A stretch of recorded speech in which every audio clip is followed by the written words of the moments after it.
Mesdames, Messieurs, bonsoir. Bienvenue dans ce journal. Voici ce qui domine l'actualité. Hommage au président de la République dans le district du Woroba. Eau, électricité, santé et routes.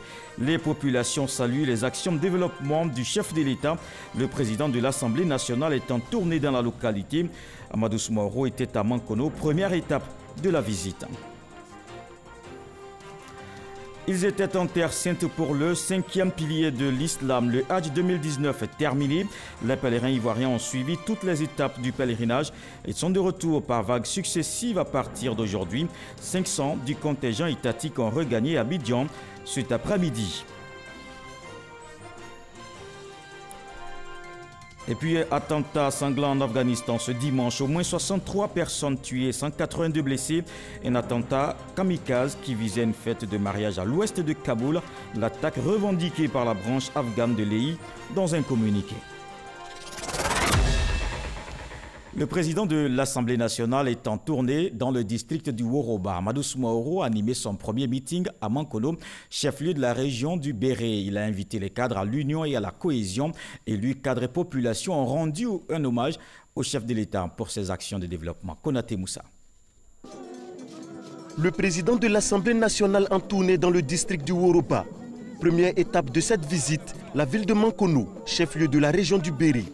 Les populations venues des différentes localités félicitent Amadou Soumaoro pour son élection à la tête de l'Assemblée nationale de Côte d'Ivoire et de l'Assemblée parlementaire de la francophonie. Elles expriment leur gratitude au chef de l'État Alassane Ouattara pour ses actions de développement. Nos remerciements et notre reconnaissance vont à l'endroit du président de la République, son Excellence M. Alassane Ouattara, pour les grands travaux engagés pour la modernisation de notre réseau routier et pour la confiance qu'il a bien voulu placer en notre fils que vous êtes. Nous ressentons cette confiance en notre fils comme un immense honneur à tout le district du Woroba. Tu quittes Abidjan à 7h avant, jusqu'à 20h, 21h, il y a des moments où vous dormez en route. Mais aujourd'hui, tu sors à Abidjan à 7h30, à 15h. Au plus tard, sinon à 14h vous êtes à Mankono. Nous avons de l'eau, nous avons l'électricité presque dans tous les villages. 60 ans, Mankono n'avait pas connu le bitume, il vient de nous donner le bitume. Toutes les régions aujourd'hui, il y a partout l'électricité, l'eau, etc. Les routes sont praticables. Ah non, ça vous dit merci au président. Et puis la promotion des cadres. Une reconnaissance des populations du Béré, saluée par le président de l'Assemblée nationale. Amadou Soumaoro réaffirme son intérêt pour l'union et la solidarité des cadres afin d'accompagner le président de la République dans ses missions en faveur des populations. Beaucoup de nos cadres sont nommés. Nos parents ont tout donné, mais il a fallu l'avènement du président Alassane Ouattara pour que nous soyons récompensés.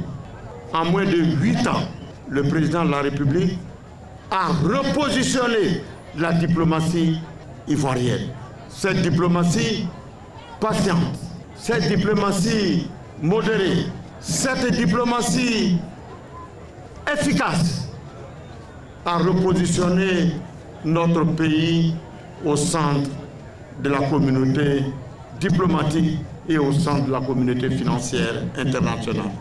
Le président Amadou Soumaoro annonce également le bitumage de l'axe Mankono-Séguéla, projet très attendu par les populations dont les travaux sont prévus démarrer les jours à venir.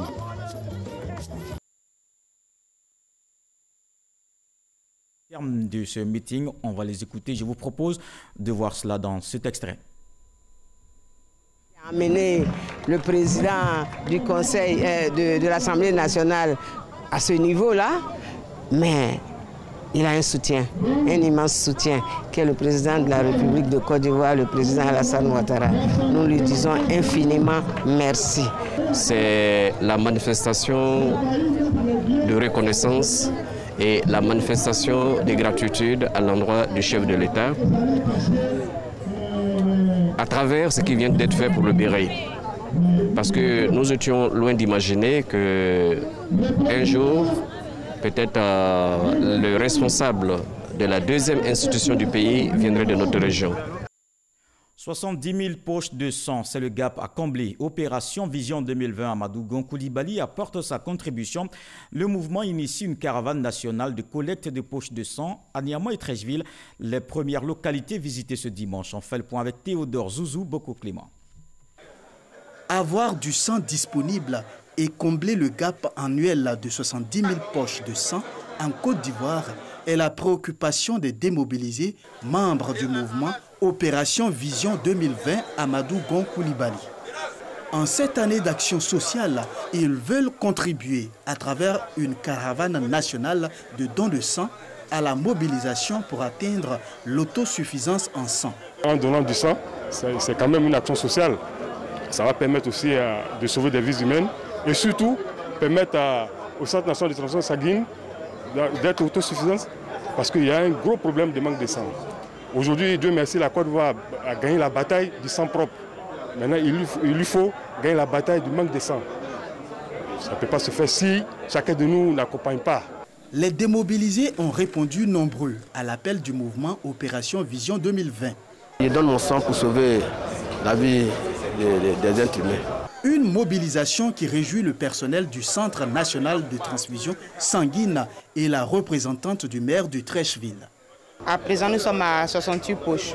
Il n'y a qu'une poche de sang, ça sauve une vie. Donc à 68 poches, on peut dire que l'engouement y est et puis on reçoit toujours les donneurs. C'est un acte fort que les démobilisés sont en train de faire ce matin. On tient au nom du ministre à leur dit merci pour ça. Jean-Charles Yaya Chaudron, président national du mouvement Opération Vision 2020, exhorte toute la population à adhérer à cette caravane qui sillonnera tout le territoire jusqu'à fin décembre prochain. Des Ivoiriens en bonne santé est la vision du gouvernement Amadou Gon Coulibaly. Prochaine étape, Bouaké. Et nous, notre prochaine étape dans ce journal, c'est l'ouest de la Côte d'Ivoire. Le maire de Biankouman officiellement investi, c'était en présence de plusieurs cadres du RHDP. Manigangba Jean-Jacques est à son deuxième mandat à la tête de la commune. Il entend poursuivre ses actions de développement, nous dit F. Boué. Biankouman, la cité située au pied du mont Bien, a battu le rappel de ses troupes pour la cérémonie de l'installation officielle de celui qui préside pour la seconde fois consécutive aux destinées de la commune. En présence des autorités administratives, d'invités de marque, d'élus locaux, de la chefferie et de toutes les forces vives de Biankouman, Manigangba Jean-Jacques, élu sous la bannière du RHDP, est investi par les ministres Albert Touakus Mabry, Eugène Aka Awele et Laurent Tchagba. Pour son second mandat, le maire entend poursuivre le développement de sa commune avec le RHDP pour le bonheur de ses populations. Biankouman est une région qui respire RHDP, est une région qui marche à la cadence RHDP. Est une région qui s'exprime RHDP. Et Biankouman demeurera RHDP. Le ministre Eugène Aka Awele, parrain de cette cérémonie d'investiture, tout en rassurant son filleul de son soutien, lui a prodigué des conseils pour bien réussir son mandat. En outre, il n'a pas manqué de lui rappeler qu'il a opéré le bon choix avec le RHDP. Monsieur le maire, vous avez bien fait de venir RHDP et là, vous serez encore facilement élu même en 2023. Parce que ce que vous ne pouvez pas faire là, Mabry va vous permettre de faire. Ce que Mabry ne peut pas faire seul, Alassane Ouattara et Amadou Gon Coulibaly vont le faire. Nous, c'est ce que nous faisons pour nous inscrire dans la prospérité. Prenant la parole à son tour, le ministre Albert Touakus Mabry, représentant le Premier ministre Amadou Gon Coulibaly, a salué l'ensemble de la population de la grande région du Tonkpi pour sa confiance renouvelée au président Alassane Ouattara. L'actualité politique, c'est aussi l'arrivée de ce nouveau parti, le Parti ivoirien des volontaires pour le développement. Il s'engage aux côtés du RHDP. Il met en place un cercle de réflexion. L'objectif est d'accompagner les actions de développement du chef de l'État. Chris Diomandé, Franck Quadio. La commune d'Abobo choisie par le Parti ivoirien des volontaires pour le développement pour parler de civisme. À travers cette rencontre, le PIVD montre son attachement au civisme et salue le gouvernement ivoirien pour la promotion des valeurs et symboles qu'incarne la République de Côte d'Ivoire. Le PIVD est aussi convaincu de la politique sociale du président de la République, Alassane Ouattara. C'est pourquoi il apporte tout son soutien au RHDP. En 2005, c'était une ONG qui nous regroupait. Mais aujourd'hui, en 2019, nous parlons de parti politique maintenant, qui a déposé ses valises au RHDP. C'est notre façon d'accompagner le chef de l'État, le président Alassane Ouattara, pour aboutir à son programme de développement. L'objectif qui nous a poussé à le faire, c'est l'amour du pays.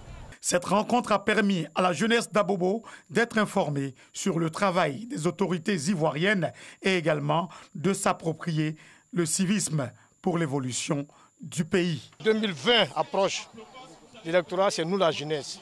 Et cet électorat vraiment passe par l'emploi, cet électorat vraiment passe par le succès. Donc nous comptons sur le président de la République qui est le père de la nation, nous comptons sur notre maman Kanya Kamara. Le Parti ivoirien des volontaires pour le développement est un parti politique composé essentiellement d'enseignants volontaires. Le volontariat est sa devise. C'était un reportage de Chris Diomandé dans un commentaire d'Éric Goré. Je vous emmène à présent sur les traces de la traite négrière. C'est à Salvador Bahia au Brésil. Une délégation du ministère de la Culture est en mission de recherche sur les sites de la mémoire. Cela dans le cadre du projet Route de l'esclave initié par l'UNESCO. La Côte d'Ivoire veut retracer le parcours esclave ivoirien déporté vers les Amériques dès le XVe siècle. Les explications de Serge Coléa. Sur les traces de la traite négrière et des Ivoiro-descendants au Brésil, les envoyés du ministre de la Culture et de la Francophonie, Maurice Kwaku-Bandama, ont visité Pelourinho, dans le centre historique de Salvador de Bahia, première capitale coloniale du Brésil, entre le XVIe et le XVIIIe siècle. Pelourinho a abrité dès 1558 le premier grand marché d'esclaves sur le continent sud-américain. À Pelourinho se trouve la première église catholique construite par les esclaves pour les esclaves.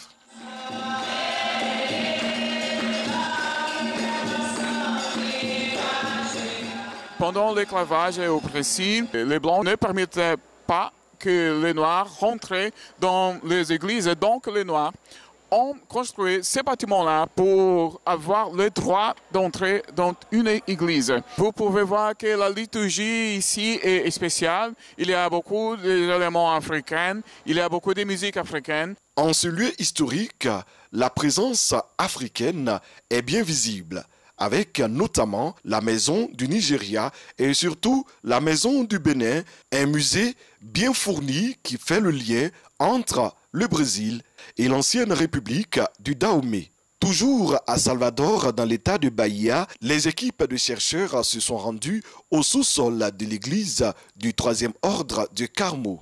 Beaucoup d'esclaves ont trouvé refuge ici. Ils ont aidé cette église à faire face à l'envahisseur. En retour, l'église leur a accordé une protection de façon clandestine. Nous constatons que l'église ici, à ce moment-là, a eu un rôle de protecteur des esclaves. Nous sommes en 1624. Et cela a duré 1 an. Une autre organisation incontournable à Salvador, c'est la Société protectrice des invalides. Fondée en 1832 par des Africains affranchis, elle a joué un rôle majeur dans le rachat de la liberté des esclaves. Nous avons été félicités par l'UNESCO avec le prix Mémoire du monde. Sur la route de l'esclave au Brésil, la délégation du ministère de la Culture et de la Francophonie a aussi consulté les archives publiques de l'État de Bahia. Des passeports, des registres datant de 1865, des lettres d'affranchissement et bien d'autres sources documentaires en rapport avec l'esclavage y sont disponibles. À Salvador de Bahia, 80% des habitants se déclarent descendants d'esclaves africains. Ici, en Côte d'Ivoire, parlons de cette émission culte qui est de retour. La première manche du Variétoscope, c'était vendredi dernier au Palais de la Culture de Treichville. 4 groupes étaient en compétition. Le Dala Groupe de Bon, crédité d'une belle prestation, c'est lui qui rafle la première place et se qualifie pour la finale. La deuxième manche est prévue pour ce vendredi. Des détails avec Désiré Kofi et Issa Tionayo. Top départ de l'émission Variétoscope au Palais de la Culture de Treichville, 10 ans après son interruption. Pour ce retour, l'équipe du NG10, pilotée par Barthélemy Nabo, a mis tout en œuvre pour égayer les téléspectateurs. En régie, l'attention est de mise. Afoué, tu bouges pas, à l'antenne. Ok. Je pense que la RDI a tenu sa promesse. Quand on voit tout ce public-là, au nom du directeur général qui a eu l'idée de faire associer Variétoscope à nos émissions de vacances, nous sommes dans notre triptyque éduquer, informer et divertir. Sur scène, la concurrence est rude. Les 4 groupes en compétition rivalisent d'ardeur et de génie pour séduire les jurys lors de leurs 3 prestations.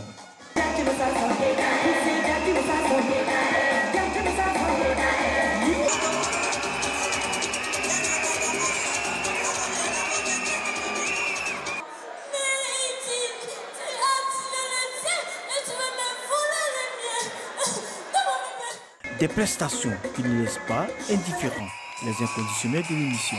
Surtout ma mère, elle me racontait au moment où j'étais encore petite et puis ça fait plaisir d'être jeune et puis de regarder cela, ça fait vraiment plaisir. Depuis près de 10 ans, nous sommes là en train de travailler et Variétoscope revient pour renforcer encore des actions que nous avons posées pour maintenir la flamme de la culture en Côte d'Ivoire. Cette première manche a été remportée par Dala Groupe de Bon, qualifié directement pour la finale.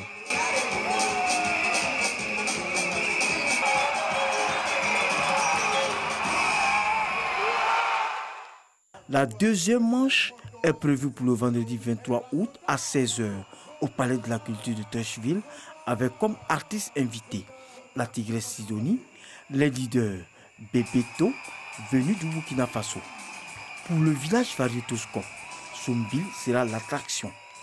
Au cours de la première manche de Variétoscope, un hommage a été rendu à Arafat Diké, décédé récemment dans un accident de la circulation. Une page noire dans ce journal. Un deuil frappe le domaine de la communication. Éloi Oulaï n'est plus l'ancien directeur de Radio Côte d'Ivoire. Cet éteint ce dimanche. Nos reporters se sont rendus au domicile du défunt. Le reportage d'Ahmed Traoré et Issa Tionayo. Une scène de tristesse. Des membres de sa famille en pleurent. Éloi Oulaï, anciennement journaliste, puis directeur à Radio Côte d'Ivoire, a tiré sa révérence suite à un mal qu'il traînait depuis un moment. Il a eu une maladie cardiaque qu'il soignait vraiment. Il n'a pas survécu à ce mal-là. Éloi Oulaï venait de fêter ses 70 ans et est décédé ce dimanche 16 août à 0h, passé de quelques minutes. Il laisse inconsolable une veuve et 3 enfants. C'est environ de 1h, minuit. Nous sommes allés chercher les résultats. Quand nous sommes arrivés, il était déjà trop tard. Je suis vraiment attristé parce que ces derniers moments, j'étais avec lui. Hier, on était ensemble. C'est dans mes mains qu'il est décédé pratiquement. Sa famille entend s'accorder pour communiquer la date de ses obsèques. Autre chose à présent, les pèlerins de Côte d'Ivoire ont célébré l'Assomption dans la joie et la ferveur, une occasion de raffermissement de la foi. Ils ont marché sur les pas de Bernadette. Elle est considérée comme la pauvre du monde. Ce pèlerinage 2019 invite à lui ressembler. Jeanne Atoubé, envoyé spécial. En rang et disciplinés, les pèlerins venus du monde entier se soumettent à un rituel connu dans les sanctuaires de Lourdes, le passage à la grotte. Toucher la pierre, parfois même la baiser, et y réciter le chapelet pour rendre présent dans leur cœur les mystères de la vie de Jésus-Christ. Un acte de foi et de piété en reconnaissance de leur baptême. On arrive à être entendu et en recevant une grâce, pouvoir aussi faire partager cette grâce autour de nous. La grotte, c'est le lieu de recueillement extrême où nous sommes convaincus que l'esprit de Marie est présent et que cet esprit nous permet de nous recueillir afin que tout ce que nous voulons confier à Dieu passe par Marie. La grotte de Massabielle, c'est en ce lieu que la Vierge apparut 18 fois à Bernadette de Soubirous. Aujourd'hui, cette grotte fait partie des signes de Lourdes, parmi lesquels le message de Marie à Bernadette. Le vieux qui a parlé à petite Bernadette n'est pas venu pour écrire un nouvel évangile, n'est pas venu pour parler d'elle, mais elle est venue pour l'actualiser, elle est venue pour le mettre à notre niveau, cet évangile-là. C'est ce moment où, à l'intérieur de nous, nous comprenons que nous ne sommes pas seuls dans ce sanctuaire, même si nous sommes venus tout seuls, et qu'on nous parle au plus secret de notre cœur. C'est la rencontre avec Jésus, la rencontre personnelle, intérieure avec le Christ.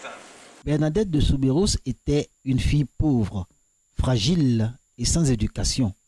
Ses parents, dans le dénuement total, ont été obligés de vivre dans une maison malfamée qui ne laissait transparaître aucune humanité, d'où le nom de cachot qui a été donné à cette demeure.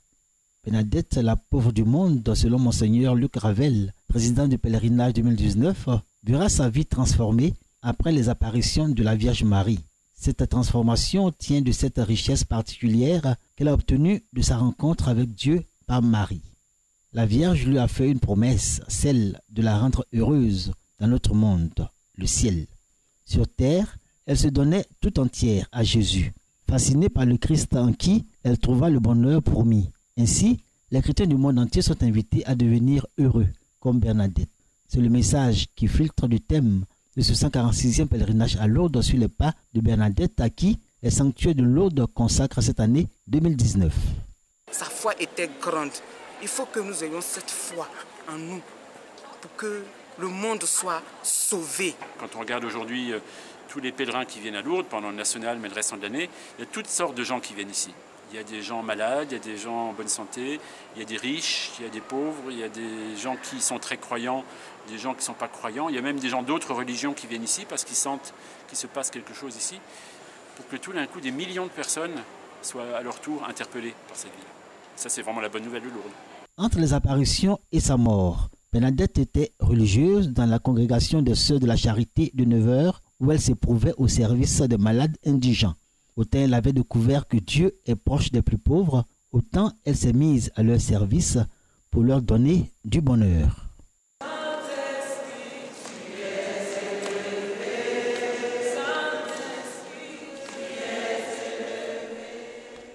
Quant au Hajj, l'édition 2019 est terminée. C'est le retour au pays. Les premiers pèlerins du contingent étatique sont arrivés cet après-midi à Abidjan. Comme au départ, ils sont au moins 500 à regagner la capitale économique ivoirienne. Kone Pagassoro. Après un mois passé en terre sainte d'Arabie Saoudite pour accomplir le 5e pilier de l'islam, le Hajj, les 500 premiers pèlerins ivoiriens du contingent étatique sont de retour. Ils se disent heureux d'avoir accompli avec quiétude leur devoir sacré. Mais surtout, se réjouissent d'avoir prié pour la paix, la cohésion et le développement de la Côte d'Ivoire, non sans témoigner toute leur gratitude au président de la République, Alassane Ouattara. Grâce à lui, quand nous sommes arrivés là-bas, on était bien traités. Vraiment, c'était agréable. On était bien logés. Même les pays voisins qui étaient à côté de nous, ils nous enviaient en fait. On a accompli le Hajj. Grâce au Tout-Puissant, vraiment, ça s'est très bien passé. Nous remercions le président Alassane Ouattara. On nous demandait de prier pour le pays. On a prié pour la Côte d'Ivoire, on a prié pour notre président, on a prié pour le gouvernement. Nous savons qu'en 2020, il y aura les élections en Côte d'Ivoire. Nous avons prié pour que la paix règne en Côte d'Ivoire. Les pèlerins ont reçu les félicitations et les encouragements des responsables du commissariat du Hajj, des autorités religieuses et politiques. Lorsque on va en pèlerinage, on va prier pour soi-même, pour sa famille, pour le pays tout entier. Et nous sommes certains qu'ils ont formulé des prières, des bénédictions pour le pays. Que Dieu accepte ces prières-là. Au total, 9000 pèlerins, dont 6000 du contingent étatique et 3000 du privé, ont effectué ce voyage en terre sainte d'Arabie Saoudite. Et comme tous les dimanches, nous faisons le tour de l'actualité. Ce qui a marqué le monde en information cette semaine, les manifestations de Hong Kong et cet attentat en Afghanistan. Le 7/7, Ahmed Traoré, Sidonie Davila.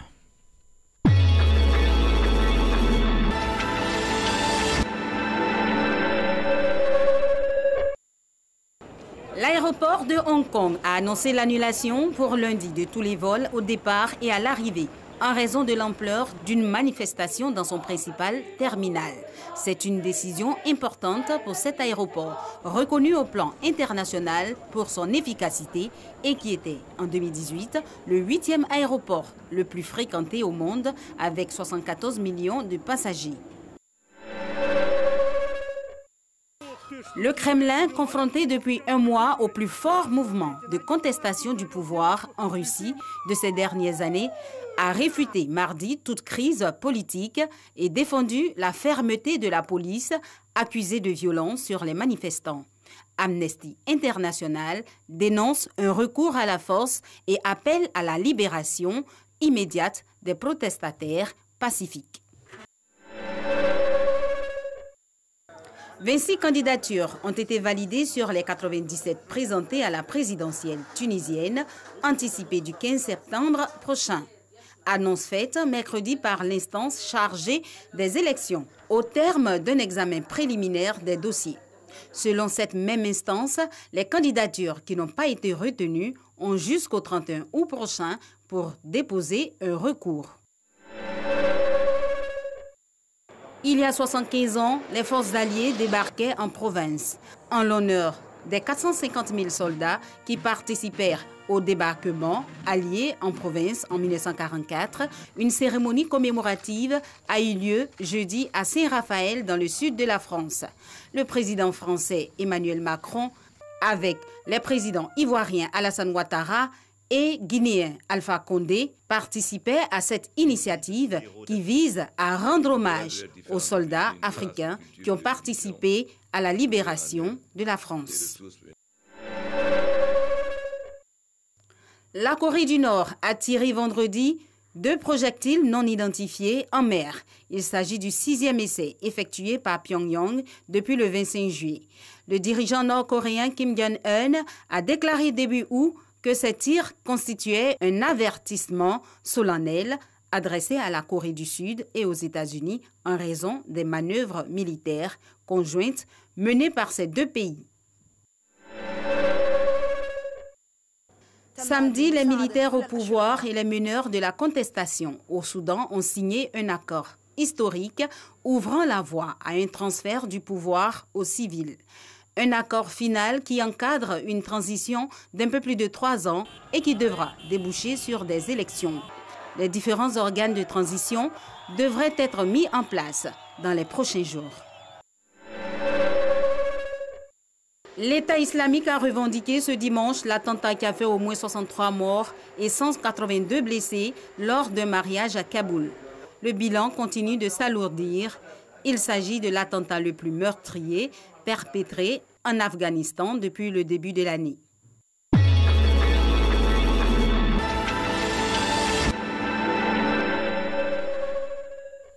Et ce journal est terminé. Merci de l'avoir suivi. Demain, retrouvez Marine Cognan. Bonsoir.